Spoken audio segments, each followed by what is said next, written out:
So I'm recording now, but okay, I had a couple of questions for you, Ram. First of all, did you know that NASA's planning to send astronauts back to the moon? No, I had no idea that was on the cards. Okay, after learning about it, do you have any initial reactions? Well, I mean, so I know that the U.S. kind of already landed on the moon like many decades ago, right? At the time of maybe J.F. Kennedy, I'm guessing. That's And then I'm kind of not sure like if they're going back to the moon, is there like a specific objective that was not accomplished the first time? What is it for? So yeah, I really don't have any idea what could be the reason they're doing that again. well. Before kind of talking a little bit about that, I was wondering when you think about the future of humanity, say like 200 years out, um, do you see humans living on places off the Earth, or do you think we're just still stuck here on Earth? Well, so I mean, at least like, it's very tough for me to imagine life outside, though I've kind of read in the past that there were attempts to, see if one could live on Mars.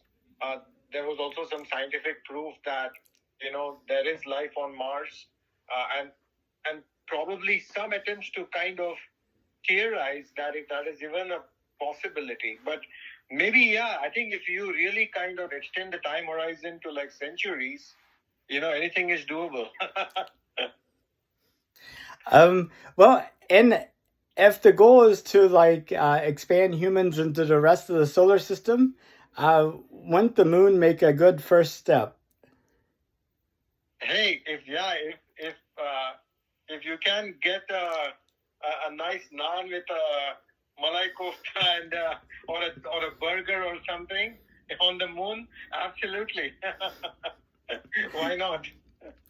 Okay, so I guess that comes to my next point, and maybe it depends upon eating options. But if you could, would you take a trip to space? Yeah, definitely. I think taking a trip to space, uh, just from an experience perspective, obviously it sounds very exciting, and we also have all these companies off late, like Virgin Galactic, and they are, and even like SpaceX, right, by Elon Musk.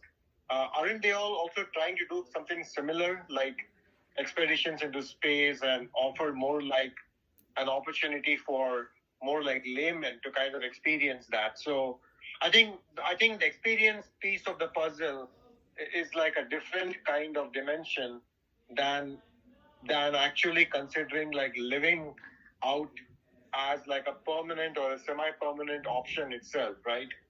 Completely two different dimensions of the game, if I'm making sense, right? No, absolutely. And maybe that's the way it starts is you have these people doing shifts in these places and then Yeah. eventually they stay longer and longer and then before long they stay and they don't have a reason to come back. Oh yeah, absolutely. I think when you put it that way, I can see how the you start with a few pilot runs and then the pilot runs become slightly longer vacations, and eventually we start realizing that yeah, it is highly doable and a practical reality. Well, that's awesome. Well, Ram, thank you so much. I'll go ahead and stop the recording unless you wanted to add something else. No, I'm. I think, yeah, I think this was awesome talking to you, Nathan. Uh, but yeah, I'll definitely would like to hear more from you in the future. On how these things kind of take shape, and and if I can even like actively get involved more with you. Absolutely.